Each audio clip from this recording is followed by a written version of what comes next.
Bonjour à tous. Donc je suis Natacha Porté, trésorière de l'association ADA France, et je travaille comme ingénieur et je propose mes compétences ADA professionnellement depuis 8 ans. Euh, je vais vous faire une introduction rapide au langage ADA et je passerai très rapidement sur certains points qui seront développés plus tard par les intervenants suivants. Donc je vais commencer par une question. Jusqu'où peut-on faire confiance aux programmeurs? Dans les introductions à la programmation, on voit souvent la machine comme quelque chose qui suit bêtement des instructions, et le langage C, et à peu près tous les langages de cette époque-là, ont été conçus dans l'hypothèse que l'humain est raisonnable, c'est ce qu'il fait, et que la machine a bêtement à suivre les instructions enfin, sans se poser de questions. Mais en même temps, les, les, les programmeurs ne sont pas tous égaux. Il y en a qui sont bons, il y en a qui sont moins bons. De toute façon, ils sont tous humains, ils font tous des erreurs. Et Adam a été en premier conçu et imaginé pour tenir compte de ces facteurs humains et pour améliorer la fiabilité en tenant compte du fait que le programmeur fait des erreurs. Il y a une phrase que j'aime beaucoup qui est que les autres langages se vantent de ce qu'ils permettent de faire alors qu'Ada se vante de ce qu'il empêche de faire. Dans toute la suite, je vais vous montrer tout ce qu'on peut faire avec Ada, mais il y a tout le temps la préoccupation de limiter au maximum les erreurs. Donc je commencerai par faire rapidement l'histoire du langage, ensuite quelques généralités, et ensuite plus précisément les points intéressants de ce langage. Donc historiquement, le ADA a été construit suite à un contrat avec le département de la défense américain. Donc c'est avant tout un langage industriel, fait pour être embarqué dans des machines. Euh, le nom Ada vient du personnage Ada Byron, comtesse de Lovelace, qui est la première personne à avoir écrit un programme informatique. Et en 1983, le langage Ada a été normalisé. Donc, il a été développé dans la fin des années 70, début des années 80, ce qui fait qu'il est contemporain au C++ à peu près, pour situer chronologiquement. Et donc, les bases, c'est un langage industriel orienté vers la fiabilité, parce qu'on veut des machines qui fonctionnent, mais avec des concepts d'assez haut niveau pour faciliter le développement. Donc, en l'occurrence, les exceptions, le générique et le tasking, que je développerai plus tard. Ensuite, en 1995, le langage a été étendu, avec principalement la programmation orientée objet et une bibliothèque standard, donc pour en faire un langage plus généraliste, et pas seulement embarqué industriel. Du coup, c'est le premier langage orienté objet à être normalisé, parce que C++ c'était un peu plus tard. Ensuite, en 2005, il y a eu une évolution un peu plus... Enfin, c'est la plus petite des évolutions du langage, avec surtout des améliorations de l'existant et une consolidation, et un grand élargissement de la bibliothèque standard. Enfin, la dernière version standardisée d'ADA, c'est ADA 2012, qui s'approche des méthodes formelles en ajoutant la programmation par contrat essentiellement. On est en train de travailler sur un ADA 2020-2020X qui sera la prochaine itération du langage. Donc pour mettre ça un peu plus graphiquement, on a Ada 83, qui a essentiellement des influences du Pascal, qui a donné, enfin qui a évolué vers Ada 95, principalement sous l'influence du C++, qui a ensuite évolué vers Ada 2005, en prenant des influences principalement du Java, pour évoluer vers Ada 2012, avec Spark 2014, donc pour converger vers les méthodes formelles, sous l'influence principalement du langage Eiffel. Et ce qui est amusant, c'est que le langage Eiffel a été influencé par Ada 83. Donc, quelque part, la boucle est bouclée. Et la prochaine itération, on verra ce qu'elle donne quand elle sortira.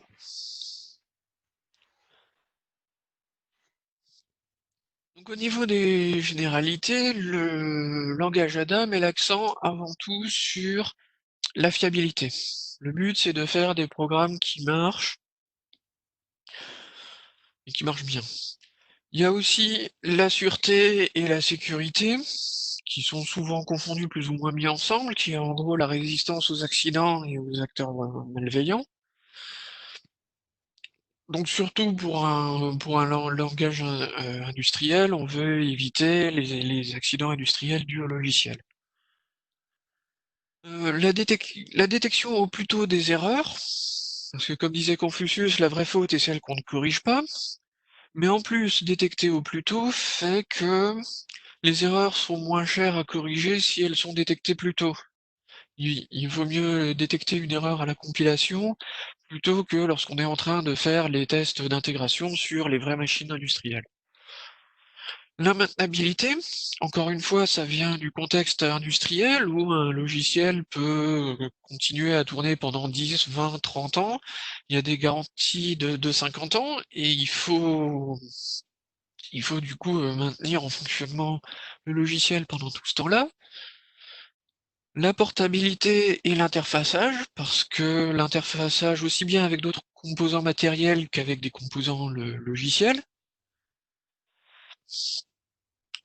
Donc ça impose quelque part des contraintes, de pouvoir donner des contraintes assez précises sur la représentation des objets, de pouvoir définir le rôle exactement d'un bit ou d'une case mémoire. À l'inverse, la programmation orientée objet est des fonctionnalités quelque part de beaucoup plus haut niveau, donc beaucoup plus abstraites, pour faciliter le développement. Et donc, ce qui est intéressant, je trouve, dans le langage Ada et que j'ai pas retrouvé souvent ailleurs, c'est qu'il y a à la fois des fonctionnalités de très bas niveau et des fonctionnalités de très haut niveau. Du coup, j'ai tendance à appeler ça un langage épais, qui il va très bas dans le bas niveau et très haut dans le haut niveau, ce qui lui donne beaucoup plus de souplesse. Et la programmation par contrat et l'approche formelle, c'est encore un étage de plus haut niveau. La programmation en temps réel répond aux problématiques industrielles. La programmation concurrente, surtout combinée au temps réel, permet de faire plus simplement des choses tout en gardant la fiabilité, la sûreté, la sécurité, etc. Voilà, et donc tous les points là que j'ai marqués avec des étoiles seront en fait développés dans les focus suivants. Donc j'en parlerai pas.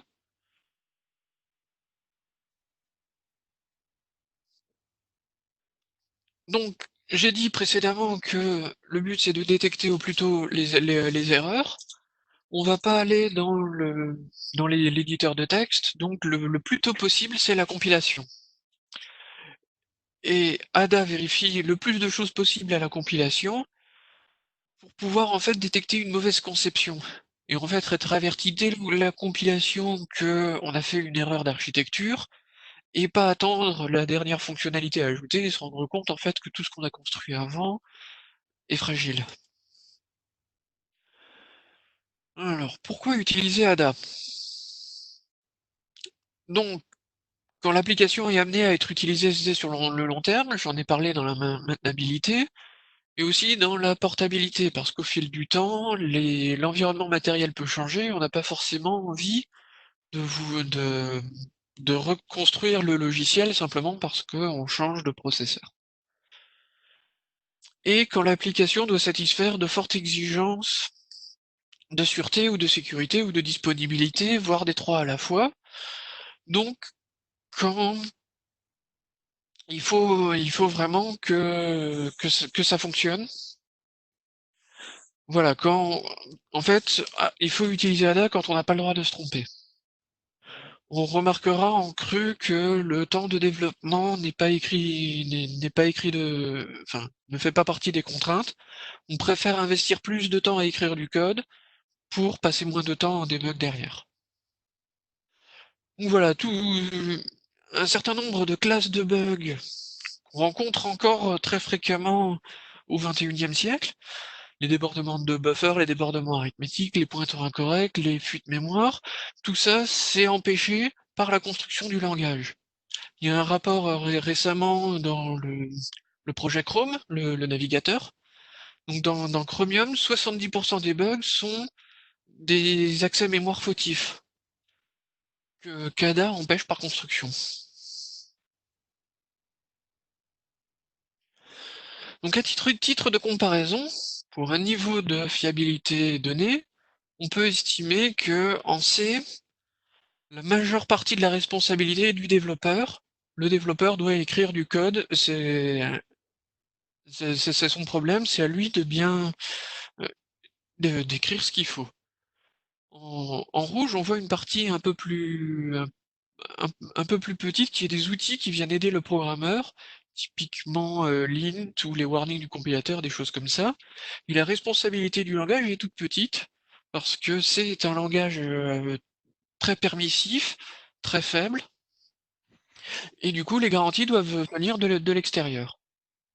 À l'inverse, en ADA, le, beaucoup de,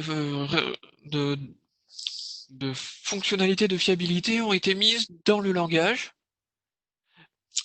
Et les outils en rajoutent un peu, comme toujours, et du coup, la responsabilité du développeur est plus faible, et donc du coup, les erreurs du développeur sont plus facilement détectées par la combinaison du langage et des outils.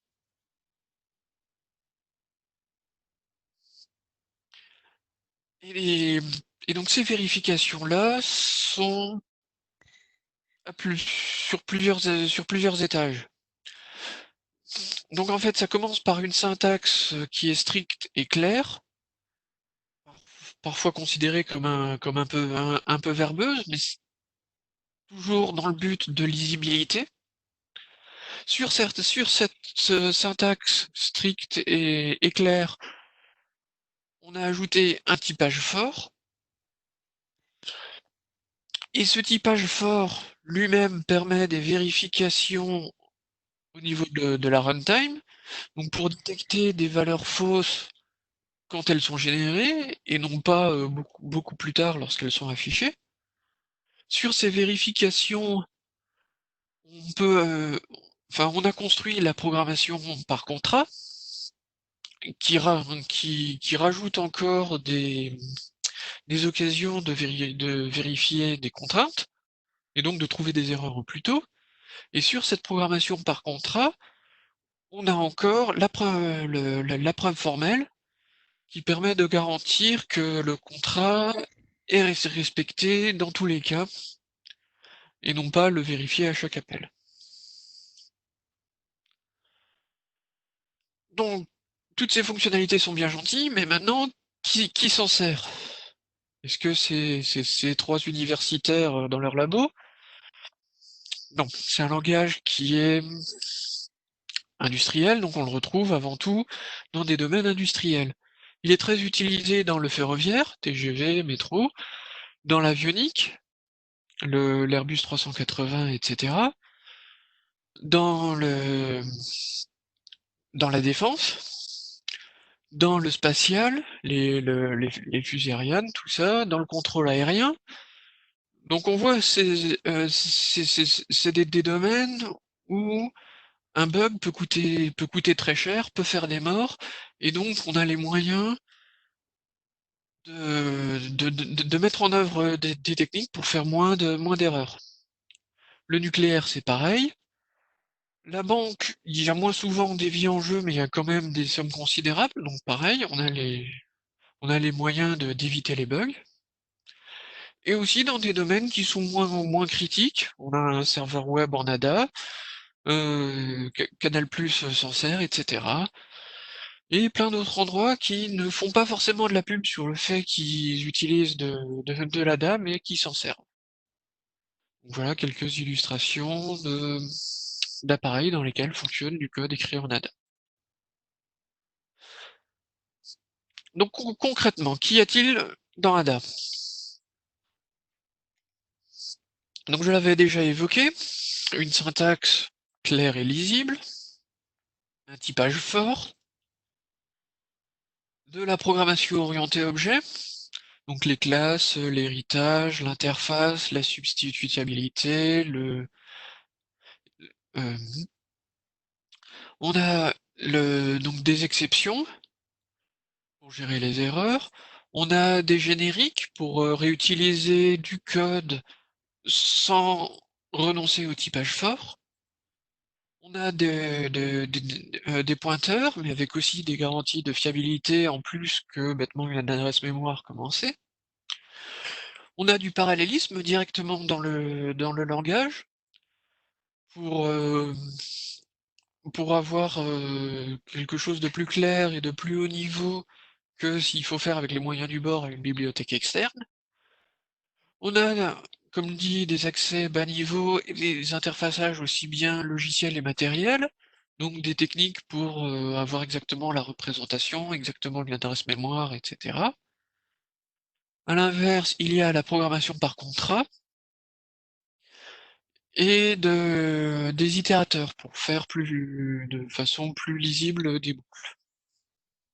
Et enfin, il y a des annexes pour des besoins spécialisés, donc qui sont pas forcément utilisés par beaucoup de monde, mais c'est pratique d'avoir en annexe de la norme une façon unifiée de faire certaines choses que je développerai plus tard. Donc la syntaxe claire et lisible. Voici un exemple. Donc, est-ce qu'une planète est tellurique ou non? Sans connaître le moindre, enfin sans avoir la moindre notion d'ADA, on voit que il s'agit d'un booléen et qu'on a une liste de planètes qui sont ou non telluriques. Donc ça, par opposition au langage plus à la mode, qui utilise beaucoup plus la ponctuation sans forcément que une accolade ou un crochet ait un sens très intuitif.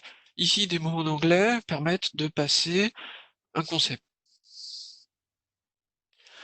Le typage fort permet de surcharger éventuellement des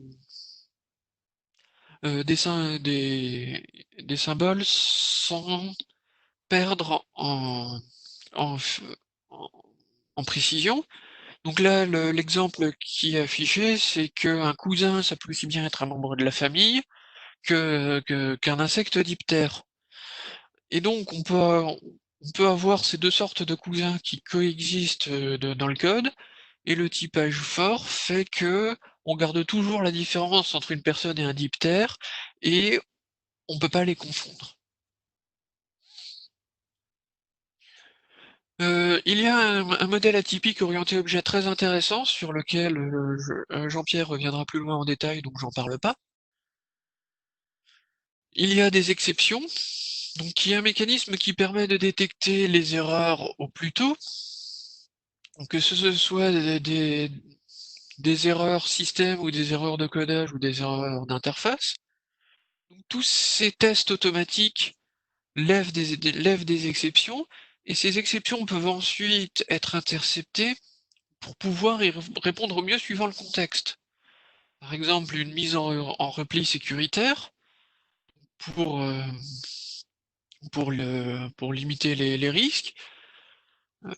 dans un contexte industriel par exemple, ou alors une tentative de recouvrement, si on sait que telle exception peut se produire et qu'on peut retrouver un état de marche, ou alors afficher une trace de debug pour aider le développeur dans les premières étapes de développement. Ignorer complètement l'erreur, si c'est une erreur qui n'est pas importante, par exemple un processus optionnel informatique qui échoue, etc. Et le principal avantage d'une exception par rapport aux autres systèmes qu'on peut avoir, c'est qu'en cassant le flux du code, on peut traiter l'exception à l'endroit qui a le plus de sens et qui n'est pas forcément l'endroit où l'erreur se produit.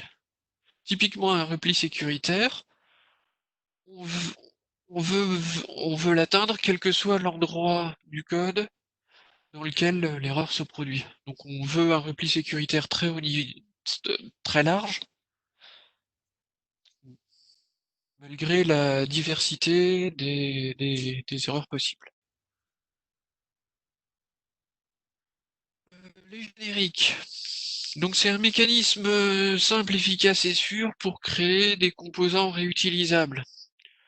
Donc en C, on utilise le typage faible pour réutiliser du code.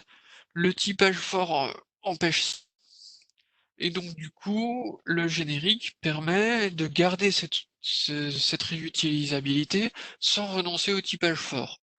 Donc dans cet exemple, j'ai une procédure de tri qui permet de trier un tableau d'éléments sans, sans connaître à l'avance le type d'index ou le type d'élément ou la fonction de comparaison. C'est en quelque sorte une procédure à trous qui est remplie au moment de l'instanciation. Donc pour ceux qui connaissent le C++, c'est le principe du template. Sauf que gros avantage par rapport au template, c'est que l'instanciation est explicite, ce qui permet d'éviter un tas de problèmes qu'on rencontre en C++ quand on utilise des templates. On a des pointeurs, mais contrairement au pointeur C, c'est un modèle de pointeur qui est à la fois souple et sûr, qui empêche les références fantômes, et qui permet de gérer la mémoire de façon adaptée au projet. Donc on pourrait avoir un garbage collector, même si j'ai pas souvent vu d'exemple, le langage le permet. Sinon on peut avoir des pools ou des compteurs de référence, ou de la gestion explicite comme en C++. Le parallélisme, comme dit, fait partie intégrante du langage, c'est pas une bibliothèque rajoutée à côté, et les tâches sont des objets de haut niveau qu'on peut manipuler, et avec un système de communication et de synchronisation de haut niveau. On a des objets protégés et des rendez-vous, on n'est pas obligé de manipuler des mutex comme d'autres langages de plus bas niveau. Et enfin, on a la programmation SMP, donc qui permet de s'adapter aux contraintes multicœur. Et j'ai vu arriver des choses pour faire du NUMA aussi, donc du parallélisme bien contrôlé pour ceux qui ont besoin de-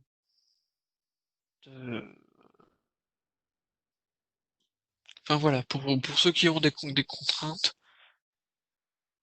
Et la gestion des interruptions permet de rentrer enfin, la gestion du parallélisme donne un cadre aux interruptions, donc ça réutilise les mêmes constructions, ce qui permet de générer simplement les interruptions. Accès bas niveau et interfaçage, donc on peut explicitement euh, donner l'alignement, les tailles des types, où sont placés les différents bits, avec quel NDNS, boutisme en français. On a la prise en compte des représentations des autres langages. Ada est très souple de ce côté-là. On peut appeler des fonctions en C ou en C++ ou en Fortran. On a un mécanisme de dérivation, donc qui permet d'avoir pour un même type de données, une représentation très contrainte pour s'interfacer avec le monde extérieur, qu'il soit logiciel ou matériel, et avoir une autre instance du même type qui a une représentation plus adaptée à la machine et qui est utilisée pour les traitements internes. Et donc la conversion de représentation est entièrement prise en charge par le compilateur, au lieu d'avoir à le faire à la main avec des déplacements de bits, des masques et ce genre de choses. Donc, du coup, ce système-là permet une excellente portabilité sur laquelle Robert reviendra dans son focus. Enfin, la programmation par contrat, donc ça, ce sera aussi abordé plus tard. Mais voilà, on a des post-conditions et des prédicats, et ça permet d'avoir des garanties de très haut niveau. Enfin, on a des annexes pour des besoins spécialisés, donc comme dit, ça peut être des besoins qui sont minoritaires, mais avoir une annexe dans le langage permet de pas réinventer la roue à chaque fois qu'on en a besoin. Donc la programmation système, la programmation temps réel, donc ça très utile dans les domaines industriels où il y a des contraintes éventuellement temps réel dur. Les systèmes distribués, la sûreté et la sécurité, etc. Et en plus, en dehors de la euh, de, de, de, de, de la norme, on a des restrictions et des profils. Donc l'exemple c'est Ravenscar, donc qui permet d'avoir un, un sous-ensemble de la programmation concurrente compatible avec les contraintes temps réel, un environnement prédéfini, des bindings pour utiliser des bibliothèques d'autres langages, on a une bibliothèque pour parser le langage ADA, etc. Voilà. Donc j'ai fini ma présentation. S'il y a des questions, j'arriverai peut-être à les voir. Je vois rien dans le chat.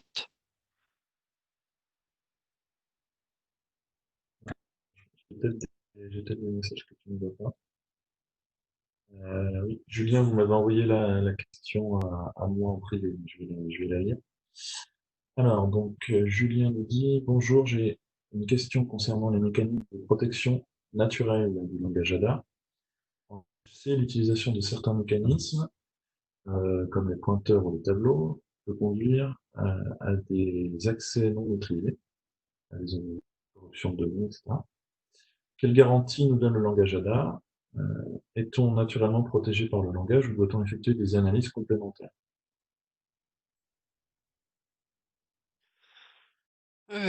C'est une question très intéressante parce que on a les deux en fait.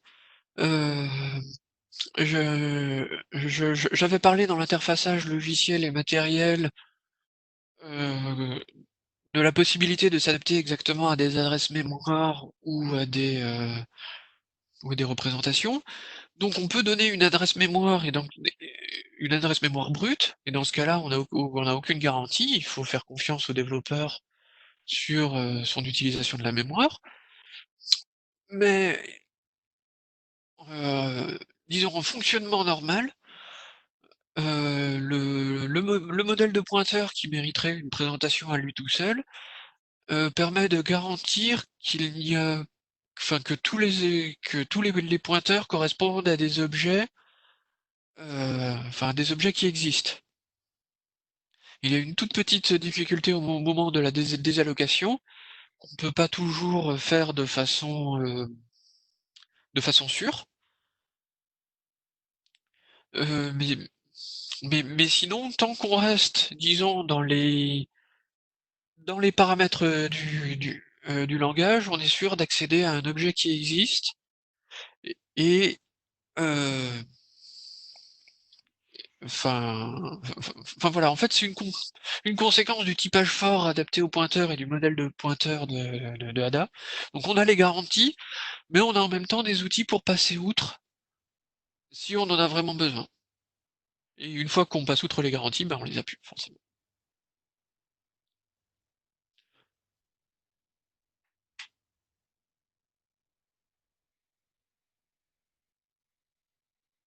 Est-ce que j'ai répondu? Alors, j'ai une autre question de Emile. A-t-on une idée assez claire de ce que ADA de X devrait apporter? 2020 X plutôt. Alors, je sais qu'il y a des gens qui suivent ça de près, c'est pas mon cas. Moi, j'ai pas les idées claires. Je peux peut-être passer la parole à quelqu'un d'autre si parmi les panélistes, il y a quelqu'un qui veut en parler rapidement. Ben, je propose d'en toucher un mot puisque je suis membre aussi de l'ARG, qui est l'instance qui gouverne l'évolution du langage. Disons qu'il y a tout un ensemble de propositions. Toutes les propositions sont toujours publiques. Tout ce qui concerne ADA est entièrement libre et ouvert. Même la norme ADA est disponible dans un format libre pour pouvoir la télécharger, ce qui est une exception dans le monde de la normalisation. Donc, il y a un site qui s'appelle ada-auth.org où l'on peut trouver absolument toutes les propositions de modification. Alors, je ne veux pas trop le donner en détail, on n'aurait pas le temps. Et en plus, certaines de ces propositions sont encore en discussion parce que ça se fait en accord avec les fabricants de compilateurs. Et si les fabricants de compilateurs nous disent que ce n'est pas possible à implémenter, évidemment, il faut, euh, il faut revoir sa copie, ce qui a conduit à un report d'un an de la parution de la norme, de façon à permettre d'expérimenter en temps réel ce qui allait être proposé. Voilà, donc le mieux est d'aller voir sur ces sites-là.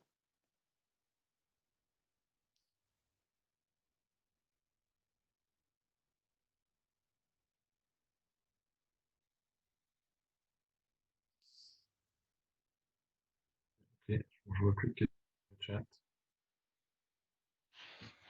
Alors, j'ai moi une question qui est arrivée, la programmation SMP. Donc, c'est vrai que j'ai pas expliqué. En bref, SMP, ça veut dire Symmetric Multiprocessing. Donc, euh, c'est juste en fait de la programmation concurrente, mais où on s'intéresse où on affecte une tâche à un cœur en particulier. Et, et voilà, ça sert dans certaines applications où il y a des besoins de performance ou de compartimentalisation. Donc c'est un modèle de programmation concurrente, de la même façon que NUMA, qui est asymétrique par rapport au SMP, où le S veut dire symétrique. Et, et voilà, c'est des raffinements dans la théorie de la programmation concurrente.